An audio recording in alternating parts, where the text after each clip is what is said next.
Nianze kwanza kwa kumshukuru mwenyekiti wetu Mheshimiwa Dr. Samia Suluhu Hassan.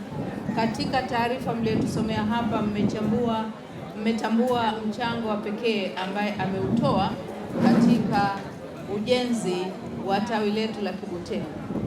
Ni kazi kubwa mheshimiwa amekuwa akituongoza kwenye ngazi ya taifa, lakini kushiriki katika kazi hii hapa inaonyesha ni kwa namna gani anathamini mchango wa wanachama, anathamini ngazi hii kwamba ndiyo muhimili wa Chama cha Mapinduzi. CCM oye! Tunamshukuru pia Mheshimiwa Makamu Mwenyekiti Zanzibar Dr. Hussein Ali Mwinyi kwa uongozi wake madhubuti kwenye ngazi ya chama na ngazi ya serikali.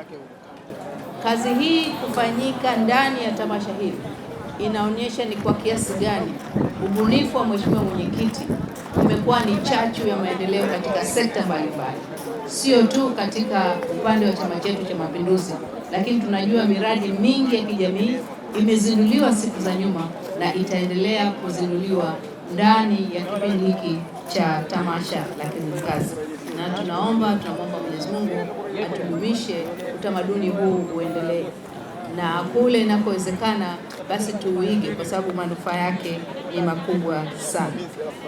Ndugu zangu, tumeelezwa hapa kwamba tawi hili limekuwepo toka enzi za TANU na Afro Shirazi, hivyo lina historia kubwa sana, na ni jambo la kujivunia kwamba sisi wana Kibuteni tukiongozwa na viongozi wetu wa ngazi hii tumeona umuhimu wa kufanya maboresho.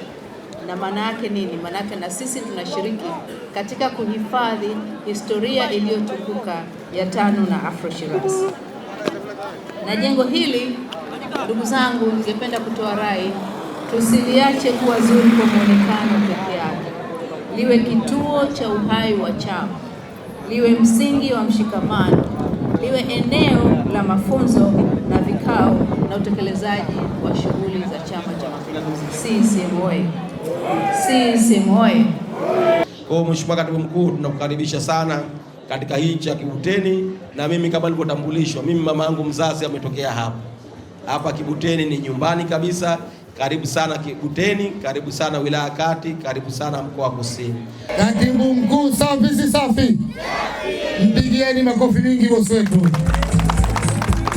Mheshimiwa Katibu Mkuu, sisi tunakushukuru. Sisi wasaidizi wako hapa Zanzibar umekuja kutuheshimisha, na mimi sasa kwa niaba ya Naibu Katibu Mkuu Zanzibar tuko tayari kukuruhusu ukaendelee na majukumu mengine, na Mungu atakulinda. Karibu Kizimkazi. Najua urudi mjini, kuna mambo ya Kizimkazi hapa. Karibu sana Katibu Mkuu.